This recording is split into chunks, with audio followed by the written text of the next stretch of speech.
Hi guys, my name is Sina. I work at Language Arts School. So today topic of our discussion is travel phrasal verbs. Сегодня мы поговорим о фразовых глаголах в английском языке, которые касаются путешествий. То есть первый наш глагол это drop off, переводится как подвести кого-то куда-то. For example, we will drop Frank off at the airport.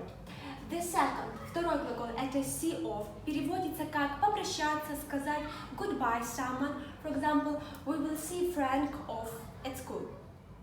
Следующий наш глагол это take off, популярный глагол, думаю, вы все его знаете, переводится как взлететь. For example, the plane took off yesterday. The second, get in. Get in переводится входить в какой-либо вид транспорта. For example, the Frank is getting in a bus now. Следующие наши глаголы check-in и check-out. Check-in имеет значение как регистрировать или регистрироваться.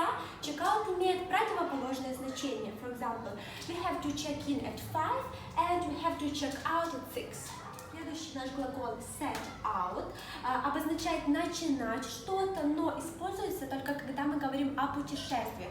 For example, we are setting out at dawn. Что ж, последний наш глагол это pick up, что в просторечии переводится как подвести, подбросить. Например, Frank is going to pick me up today at 6. So guys, if you like this video, thumbs up, subscribe to our channel. See you soon!